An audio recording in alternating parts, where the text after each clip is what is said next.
Hello and welcome to another edition of the Life Vision Project. We have the pleasure, the honor, and the good time of hanging out with President of Life University and my good friend, Dr. Guy Riekeman. Guy, thanks for taking some time to be here with us today. Volume 3. There you go. So this conversation I want to have, we're titling Exploding Your Possibilities. And I think it's within the context that whether it's patients in a chiropractic practice, whether it's chiropractic students in chiropractic school, whether it's chiropractors in the profession, we have a tendency sometimes to underestimate our potential. You have been an icon in the profession on every level. You've experienced on this on every level, from a person, chiropractor, student, so on. Share with us your thoughts on what we can do to help those watching not only explode their possibilities, but get into the habit of making sure they're doing the same, paying it forward, and helping their community explode their possibilities as well. Yeah, and I think if I understand the question you're asking right, it's not just exploding possibilities, it's exploding the realization of our possibilities. Absolutely. Yeah, because having a bunch of possibilities in your pocket and not realizing them gets nothing done. Right, gets nothing done, absolutely. When you ask me that question, I'm sitting here right now in the, we call it the audio room, AIDO room at Vital Atlanta, Vital Life. This is a 17,000 square foot facility. Half of it is Life University. We have chiropractic and functional neurology on this side. And on the other side is the Atlanta Birth Center, which is the first birthing center where midwives can actually deliver finally children outside of hospitals here in Georgia. And they also have a family psychologist, naturopathic physician, lactation expert. This is one of the most unusual and unique expressions of healthcare in society today. And it's a huge possibility that existed for a long time that's come to realization. This room, for example, is set up with cameras around the room. We can bring speakers in while someone's making a presentation, edit it while they're doing it, do conferences all over the world. And ultimately, we see this place expanding until there are 1,000 clinics like this across the United States. That's a pretty big possibility, right? And to make this thing realized, this wasn't a nickel and a dime to get it off the table, as you can imagine.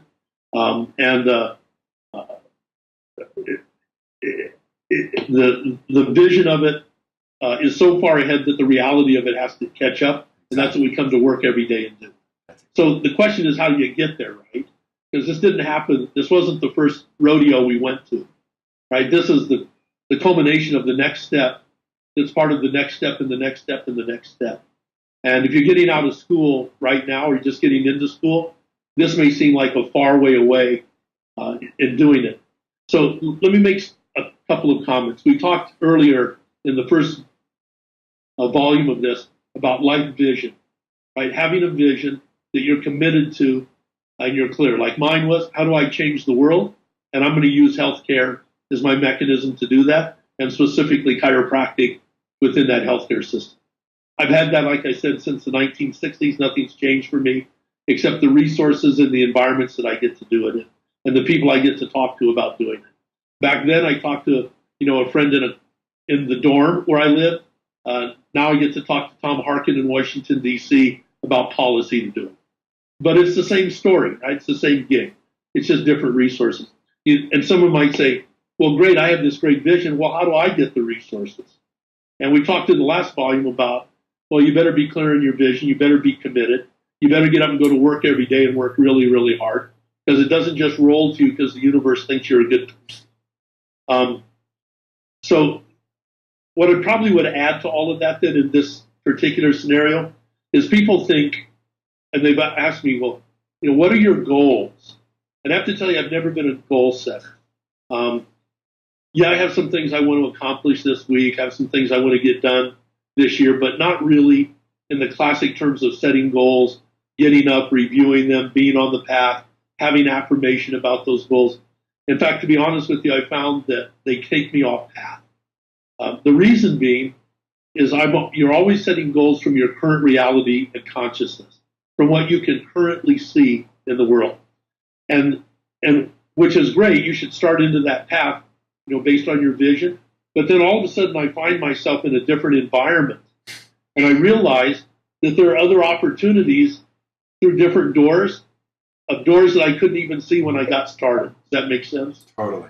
And if you have these goals set up where you go, no, I'm not taking that possibility because I said I was going to go over here and get this done, then all of a sudden you miss an opportunity to walk through a place where there's a whole new level of possibilities that exist.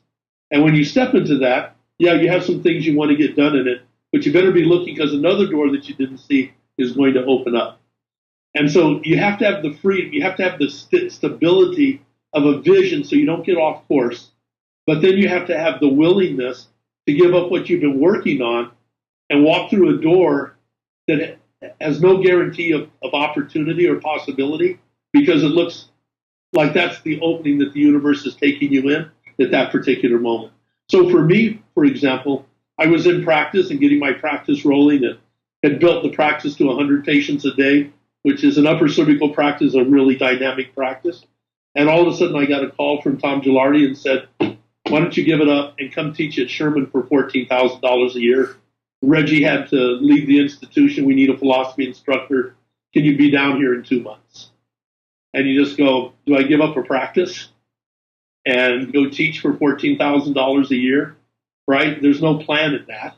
Right? Now, when you get there, you organize yourself and you have some goals. And then inside of that, Joe Felicia and I, all of a sudden the door opened up called Renaissance to produce videotapes. And we walked away from the school and walked through that door. And it's happened repeatedly. I mean, if I fast forward a bunch of those, we had Quest. It was the largest. We'd managed 7,000 chiropractic offices. And Palmer called up and said, hey, we have some issues. Give that up and come do this gig and report to a board rather than do what you want to do every day. And you walk through the door, and that door's led us to here, right? And the door led us to this facility, and the door is leading us to open up colleges in Rome. And who knows what the next door is going to be. That's the thing about doors. You get into the environment, you work really hard. Because if you just walk in, you don't work hard, no more doors open up. You work hard and the doors open up. So I think the real trick is to have your vision, your commitment, know what you're about the business of, and then be open for possibilities in life. And I guess I'll throw in there, just listening, to it is some patience. And I don't mean people in the door. I mean the ability to trust the process and allow time to, manifest and unfold. I knew that, I mentioned the Dalai Lama, and I've had a private audience with him. It really changed my life with some things I've been dealing with my daughter's death for almost 20 years and hating the MDs that killed her. While he and I never talked about it, I walked out of the room and being around him and just, I don't know, the energy of compassion and forgiveness. Yeah, I walked out of the room and 20 years of anger and hate of those MDs was gone. It was amazing. But I have to tell you, I always dreamed that I would have a connection to the Dalai Lama, other people too, but he was one of them. Then, he would be here to support our dreams and vision at some point along the way. And remarkably, I was talking with Jerry Klum the other day, he and I had that vision when we were at Palmer in 1970. So, it didn't happen in 71 or 72 or 73. It didn't happen in 85 or 96. The universe has its own time frame.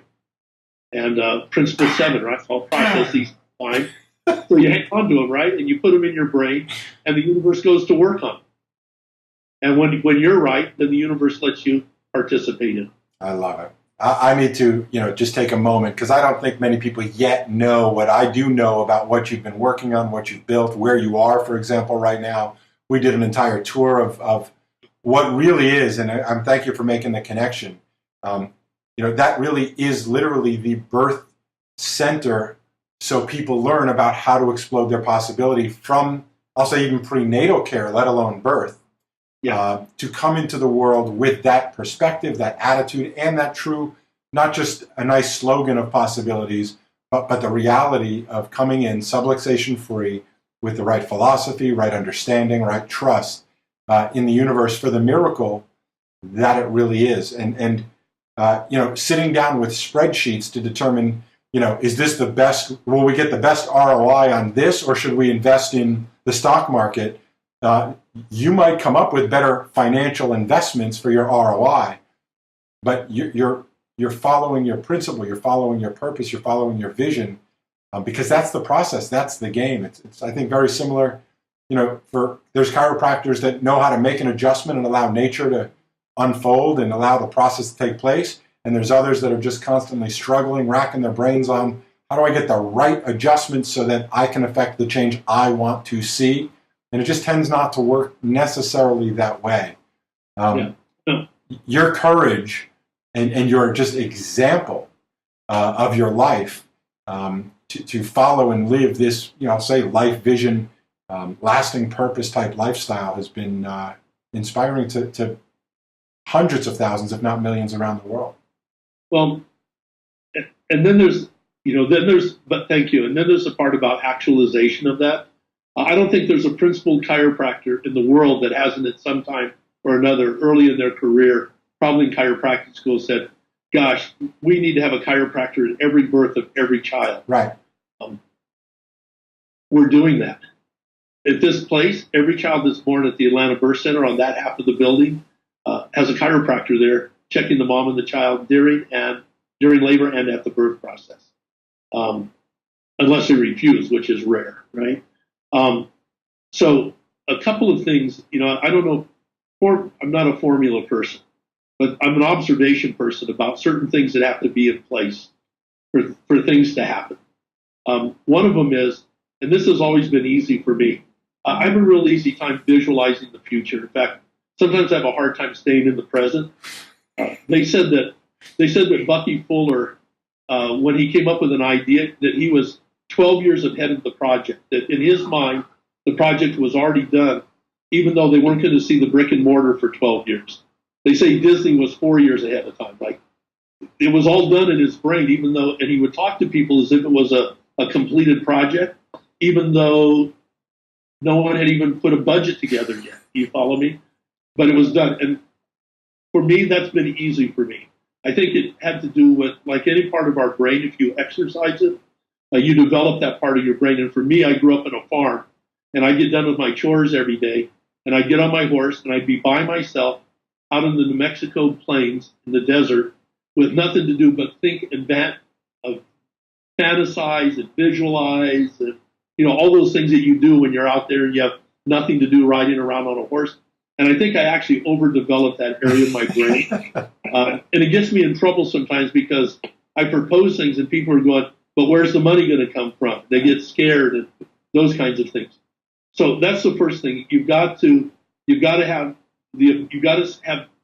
time to develop your brain and give it the time, whether it's meditation or visualization or whatever. You've got to have the time for your brain to be able to explore possibilities and create fantasies in your brain, because your brain doesn't know the difference between fantasy and reality.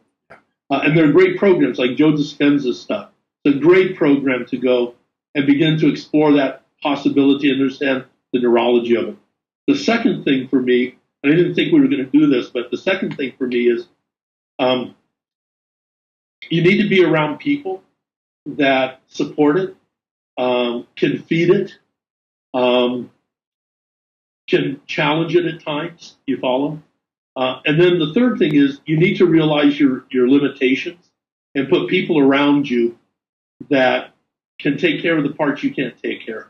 So, for example, I have these visions. I told Bill Jarr, our financial guy, Bill and I have been together all the way back from Palmer. We came down to life together.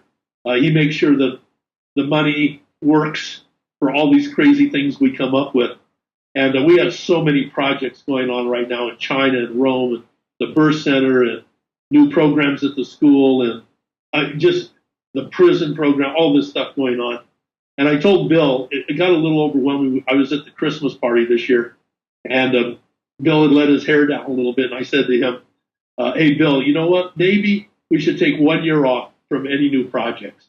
Not even discuss them. If somebody brings them up, just say, hold on to that. We'll talk about it next year. This year, we're just putting pieces in place, cleaning things up, stabilizing the base.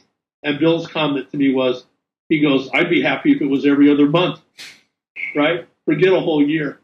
So I have a tendency to do this. And to me, the details of it are just going to get worked out. But of course, they don't just get worked out. They're people. So I have to put around people like Bill Jarr that make sure that the money and the legal things get handled. I have people around me like Rob Scott that knows how to organize people and teams and put them together and have outcome assessments and monitor those kinds of things and make sure accreditation stays in line. And you get the idea. Yeah.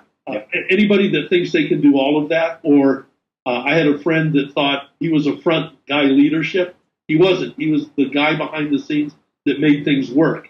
And he tried to do the leadership thing and it didn't work out. You follow me? So we all have our role, and it's about, one is your brain got the capacity to visualize? Secondly, are you around people that support it, can contribute to it, stimulate you to think higher and higher levels of things? And then are you conscious enough about who you are and what your talents and weaknesses are to build a team around you to make it work? And when I'm thinking about this just now, that's what Light Vision's all about. Yeah. Right? It's a place, and this wasn't going to be a commercial for that, but you got to come. You can't just sit in your practice and think this is going to happen. You need to get out where people are talking big things, get stimulated, see how you can contribute to that, how to put those teams together, find the resources to make it all happen. Let's all get together and do this. Yeah, no, I agree. I think I'll ask you in summary, to do what? Just summarize what do you see as sort of the bullseye of possibility for our profession? I can't even list that for the profession. It's way more individualistic and personal for me. Okay. I've told you what mine is. Yeah. It's to change the world by empowering people to realize they have this innate potential, that there's this perfection side of them, and that the healthcare system should be based on consciousness and how we get that potential out of people by using the nervous system. And it hasn't changed for me from the 60s. There may be people in practice, and today I have a platform of Life University and all that brings to express that through. I remember when Chuck Ribley was interviewing me for the job, he said, are you coming to life to save life and to develop life, or are you coming to life to use life to advance chiropractic? And I said, I have no interest in the first. I'm coming here because this is a good platform to advance chiropractic and our vision. And so chiropractors have other things, right? You have your vision of what you're trying to accomplish, right? I would throw the question back at you and let you answer it. Maybe you will. An individual chiropractor in practice, every one of them has a different vision because for some of them it has to do with family and it has to do with passions that they have. So I can't answer that for the profession. I think the profession is going to go where chiropractors take it. I think chiropractors have a responsibility of feeding people into the profession by sending them to the schools that support the vision they want to have for the profession. I think we have responsibilities inside of that. But the profession is going to become what we as individuals do, and we have to be authentic. And I think all of us, we have to recognize that a lot of people approach their vision differently. I think chiropractic can change the world, but I think it's going to have to be a commitment that 1,000 chiropractors. I love what you're saying, and very much for what you've been saying, which is we all have different talents, and we all have a different place sort of on the collective team. There are some who are more visionary. There are some that know how to know the laws, that know how to focus on politics, that know social media and getting the message out, and so on and so forth. And that is really what I think inspires me most about being involved in this project. And honestly, putting our time in investing in creating these videos and the whole program is, you've laid out sort of the ingredients of what the observations are to succeed. They're all here, but the missing factor is you. Yeah, you got to take advantage of it. It's you showing up and participating, committing, as you've said in the past. It's not let me wait and see, or I got burnt in the past, so I'm done, or whatever excuse comes up that inhibits or prevents you from participating, getting involved, getting back in the game and playing full out, following, your passion, your purpose for what you signed up for, which is not just to make a good living, but to be part of a group of, crazies, if I may say, that want to go out and make a difference. And the byproduct is you should make a pretty nice living as a result of all of that. Yeah. So let's close it up. I think, the idea here is, possibilities are those things, as you mentioned, that you probably can't even really see and forecast based on where you are. But that's the pleasure, that's the journey, that's the mystery, the excitement of all of it, is staying focused not on what if I fail, but what if you succeed. Yeah. And, one thing, and again, I don't want to sound too commercially oriented, but this doesn't have to be painful, this process. Yeah. It should be fun and joyful. I know when we're putting this, like the Life Vision program together, this is not just this is not your granddad's seminar with just a lineup of speakers for a couple of days. We have poets coming in. We have musicians coming in. We have people that are outside our profession that are coming in to talk about what we're doing and how we can do it better. I mean, this is going to be a celebration. It's going to be joy. We're going to talk about compassion and forgiveness. I know one of the speakers that's coming is a woman we heard recently had at the university. Her son headed off to grade school one day. Unfortunately, the school was Sandy Hook, and a shooter came in that day, a student, and I forget how many children and administrators were killed. Her son was the one that, when he ran out of ammunition, jumped up and started screaming for all the kids that were hiding to run right then, and tried to interfere with the guy while he was trying to reload the gun so more kids could get out. And as soon as the guy had reloaded, her son was the first one that he shot. And she's going to talk about how she got from the pain of that, the anger of that, to compassion and forgiveness, and then how to use that to help people change their lives. Yeah. This is what Life Vision is going to be about. So this is not just another seminar on 6 things you can do to get new patients. This is going to be a seminar about really living with lasting purpose, living the innate lifestyle, and changing the world. And within that, getting patients and knowing how to invest your money into your sole purpose. But even the presentation of how we do it is going to be unique and exciting and thrilling, and you'll want to come just for the fun. Like only Guy and Life University know how to do. Nobody does it better. Anyway, just my bragging on you because I'm such a big fan. Listen, thanks everyone for watching to another episode of the Life Vision Project. Simple, easy, get involved, get connected, and we'll see you at Life Vision. Thanks for watching.